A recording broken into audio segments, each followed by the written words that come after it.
Isang mapagpalang araw sa ating lahat mga kapatid. Ako muli si Ader Bernales Batch 3 itong aking daily devotion. At ngayong araw ay pag-uusapan natin ay kung mayroon bang second class Christians. At ang ating Bible verse ay mula sa Psalms chapter 24 verse 1.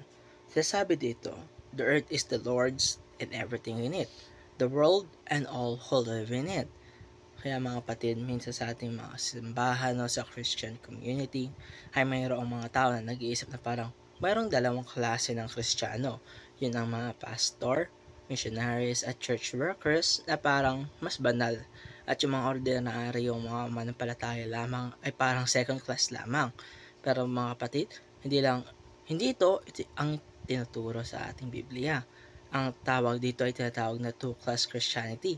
Ito ay isang maling paniniwala na mayroong mga Kristiyanong mas pinapaboran o mas mahalaga kay Lord kaysa sa iba.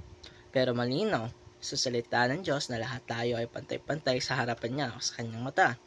Walang mas mataas, walang mas mababa dahil ang lahat ng nasa mundo ay pag-aari ng Panginoon at lahat tayo ay kanyang nilikha at minahal. Kaya ngayon mga kapatid ay meron tayong tatlong teachings na matututunan sa topic na ito. Ang una ay all Christians are God's priests.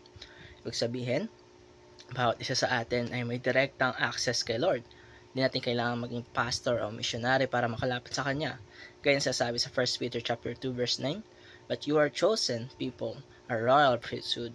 Kaya kung tayo man ay estudyante, empleyado, kahit simpleng tagasunod lamang ni Kristo, ay tandaan natin, tayo ay lingkod ng Diyos, na tayo ay may parte sa Kanyang kaharian. Kalawayan, all vocations are God's calling. Minsan, naiisip natin ng calling ay para lang sa mga nagtuturang salita o naglilingkod full-time sa church. Pero ang katotohanan mga kapatid ay kahit anong trabaho o posisyon natin, barista, teacher, nurse o estudyante lamang tayo, ayan ay calling din ni Lord. Ang mahalaga ay kung paano natin ginagawa ito para maluwalhati ang ating Panginoon. Kahit simpleng gawaing bahay lamang o pagtulong sa kapwa, pag ginawa natin yan with love and faith, ay si Lord ay nalulugod. At panghuling, all of life for God's glory. Lahat ng aspeto ng ating buhay, trabaho, relasyon, hobbies at pang-araw-araw na gawain ay dapat maging reflection ng kanyang kabutihan. Hindi lang tuwing Sunday tayo dapat Kristiyano. Kailangan araw-araw tayo. Every moment is an opportunity to honor God. Kaya sa halip na ikumpara ang sarili natin sa iba, itanong natin kung ginagamit ko ba ang buhay ko para maparangalan si Lord o ma-glorify si Lord. At dito nagtatapos ang aking daily devotion. Maraming salamat sa panonood.